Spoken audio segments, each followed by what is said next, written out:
కాపురాలు నాశనం చేసుకున్నవాళ్ళు, విడాకులు తీసుకున్నవాళ్ళు, కుటుంబాలు కూల్చుని చెప్పిన మాట వెనక పెళ్లి పెటాకులైన వాళ్ళు. నా సేవా అనుభవంలో చెప్తున్నా. తర్వాత దిద్దుకొని మళ్ళీ లైన్లోకి వచ్చినాక ఆ కూలిపోయిన జీవితాలు మళ్ళీ సెట్ అయినాయి.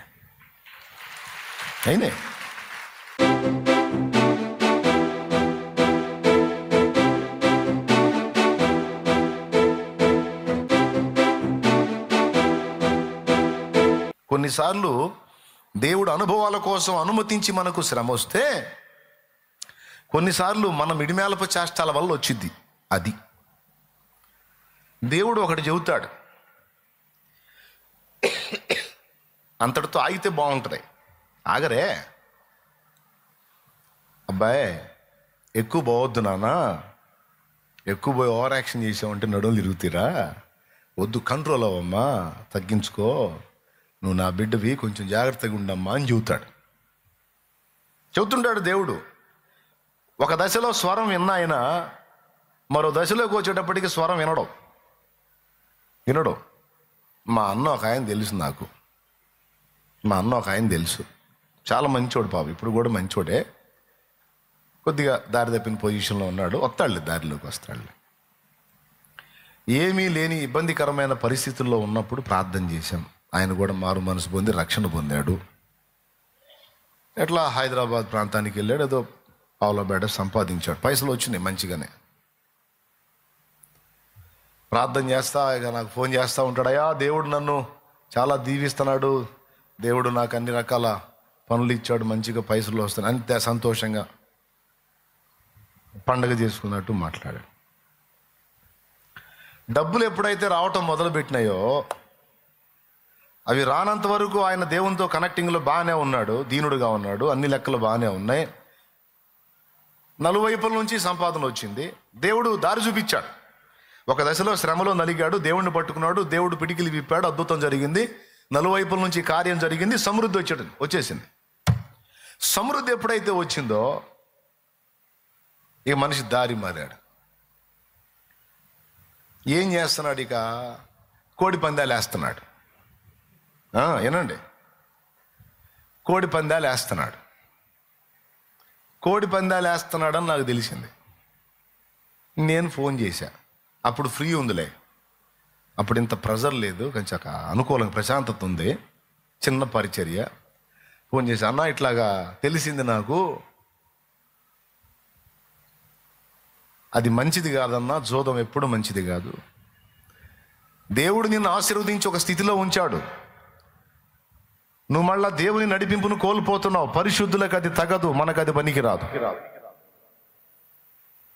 కోడి పందాలు, కుక్క పందాలు మనం వేయకూడదు. దానివల్ల సంపాదన ఏమో కానీ నష్టపోతావు. వద్దు, ఆ కళొద్దు మనకి.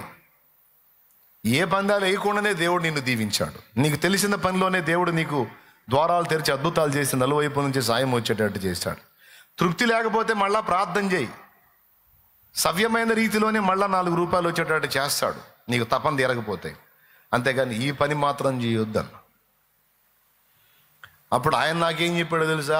మీకు మైండ్ పోయిద్ది.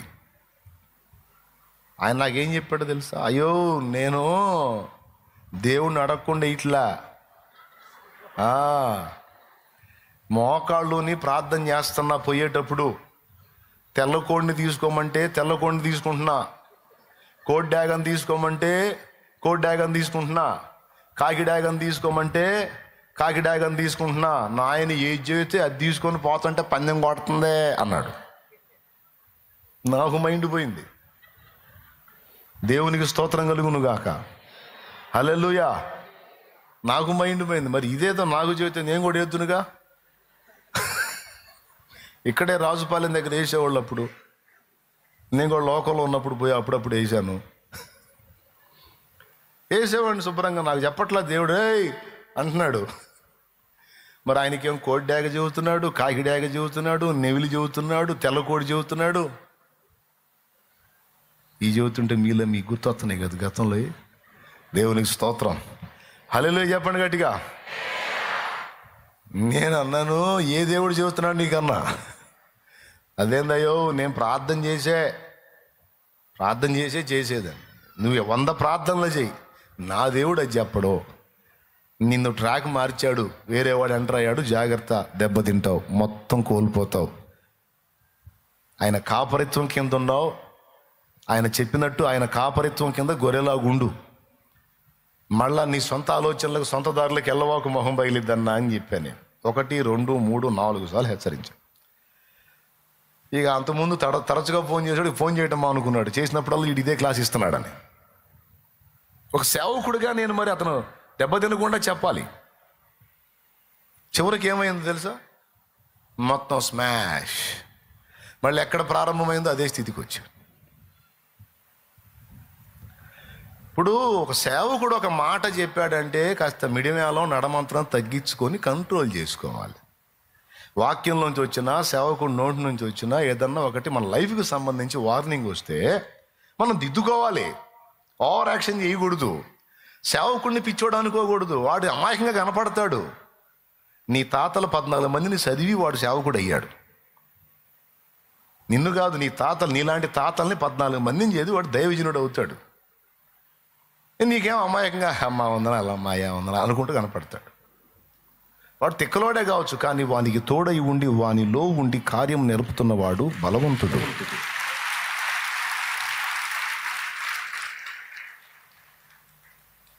వాని అనుభవాలు వేరు. దేవునితో నడుస్తూ ఆ నడిపింపులో ఆటుపోట్లు తెలుసుకుంటూ ఎన్నో విషయాలు గ్రహించుకుంటూ బిడ్డలకు హెచ్చరిక చేస్తూ ఉంటాడు. తీసుకోవాలిగా.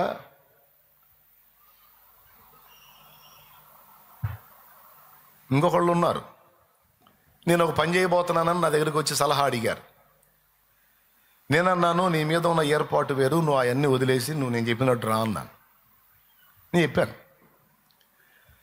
ఈయన దగ్గరికి పోతే చాలు సన్నాసుల్లో కావాలని చెప్పినట్టు చెబుతుంటాడు, వేస్ట్ అని. ఇంకొక ఆయన దగ్గరికి పోయాడు. ఆయన సేవకుడే. ఆయన దగ్గరికి పోయాడు. ఆయన లక్కీ లాటరీ ఒక ఆఫర్ ఇచ్చాడు. నీకు గొప్ప కార్యం జరగబోతుంది, మామూలుగా ఉంటుందని. ఎగిరి గంతేసి అబ్బాయి ఈయన కదా దైవజనుడు అనుకున్నారు. చివరికి ఆయన చెప్పింది జరగలో, నేను చెప్పింది జరిగింది, మొహం బయలింది. ఇప్పుడు ఆమ్లెట్ అయింది. దేవునికి స్తోత్రం కలుగునుగా. అంటే నేను గొప్పవాడిని చెప్పట్లా, పద్ధతి, వాక్యానుసారంగా వెళ్ళాల్సిన క్రమం.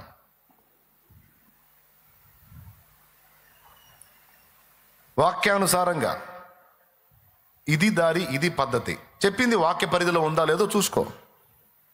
అవతల వాడు చెప్పాడు, నీకు ఇష్టమైంది చెప్పాడని నువ్వు ఓకే చేసుకున్నావు, కానీ వాక్య పరిధిలో చెప్పలా. నీ ఆనందం కోసం చెప్పాడు, నీకు సూపర్ అనిపించింది. కానీ నీకు నొప్పించినోడు వాక్య పరిధిలో చెప్పాడు, వాక్య ప్రకారం చెప్పాడు, నీకు నచ్చలా. కానీ చివరికి ఎవరు చెప్పింది జరిగింది? వాక్యమే నెరవేరిద్ది. వాక్యమే నెరవేరిద్ది. వాక్యమే నెరవేరిద్ది. వాక్యమే నెరవేరిద్ది. దీన్ని ఏమంటారంటే గొర్రె కానీ ఆయన కాపరే కానీ మిడిమేళపు గొర్రె అన్నమాట. మాట వినని గొర్రె. ఇప్పుడు చెప్తా. కాపరిత్వం కింద కాపరి నడిపింపులో ఉన్న గొర్రె ముళ్ళ కంపల్లో పడదో, తోడేలుగు చెక్కదో, సింహానికి చెక్కదో, ఎలుగుబంట్లకు చెక్కదో, దొంగలకు చెక్కదో. ఎందుకంటే కాపరికి అందుబాటులో ఉంటుంది, కాసుకుంటాడు, ఆయన చెప్పినట్టు వింటది కాబట్టి. ఈ మిడిమేళపు గొర్రెల సంగతి చెప్పనా? కాపరి చెప్పిన వెనక ఊరేగుతుంటాయి గొర్రెలు కొన్ని. ఈ గొర్రెలు తోడేళ్లకు చిక్కే అవకాశం ఉంది, అంటే మోసగాళ్లకు చిక్కే అవకాశం ఉంది. సింహాలకు చిక్కే అవకాశం ఉంది, అంటే చీల్చి వేసే వ్యక్తులకు చిక్కే అవకాశం ఉంది. దొంగలకు చిక్కే అవకాశం ఉందంటే ఖైమా చేసుకొని సట్లో పెడతాడే ఆడికి చిక్కే అవకాశం ఉంది. స్తోత్రం. ఇవన్నీ లేదనుకుంటే ముళ్ళ కంపల్లో అన్న పడే అవకాశం ఉంది. అది బయటికి పోలేదు, లోపల ఉండలేదు. ఇరక్కపోయి ఇట్ట అయ్యద్దు అనుకోలేదు అన్నయ్య, అసలు అల్లాడిపోతున్నాను అన్నయ్య, ఎవడు బొమ్మన్నాడమ్మా, ఎవడు ఇరుక్కోమన్నాడమ్మా, ఇట్టంటోడు అనుకోలేదు అన్నయ్య, అసలు అప్పుడైతే భూలోక స్వర్గం చూపించాడు అన్నయ్య, అంతే ఉంటుందని చెప్పాగమ్మా, నువ్వు చెప్తానే ఉండవులే అన్నయ్య, పాపం నీ తప్పే ఉంది. మళ్ళీ నాకు పాపం. దేవునికి స్తోత్రం కలుగును గాక. హల్లెలూయా. మళ్ళీ నాకు పాపం మీద అలవద్దులు, కానీ ఇప్పుడు నీకు పాపం చుట్టుకుంది, ఎట్ట బయటపడతావు అనుకుంటాను నేను. నీకు కాపరి వాక్యం, నీకు కాపరి పరిశుద్ధాత్మ, నీకు కాపరి దైవజనుడు, నీకు కాపరి యేసయ్య.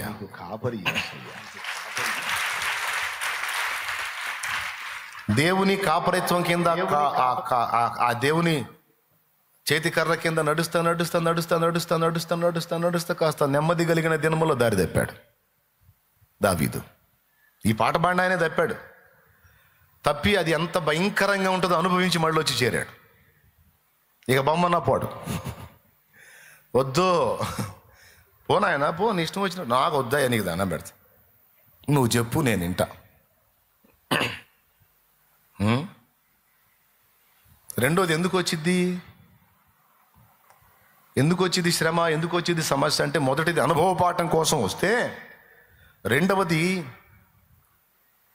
కాపరి చేతి కర్ర నుంచి దూరమైనందుకు వచ్చిద్ది. నడిపింపు ఒకటి చెబితే ఇంకొక నడిపింపు కిందకు పోయినందుకు వచ్చిద్ది. చెప్పింది చేయకుండా చెప్పనివి చేస్తే వచ్చిద్ది. ఇప్పుడు ఇలాంటి బుద్ధిహీనమైన పనులు చేసుకొని సమస్యలు తెచ్చుకునే వాళ్ళు ఎంతమంది ఉన్నారో, అబద్ధాలు ఆడకుండా చేయొద్దండి. నిజాయితీగా చెయ్యెత్తితే దేవుడు తీసేస్తాడు. ఇదిగో నిజాయితీగా చెయ్యెత్తితే దేవుడు తీసేస్తాడు. షో చేస్తే అంతే ఉంటాయి చెప్తున్నా.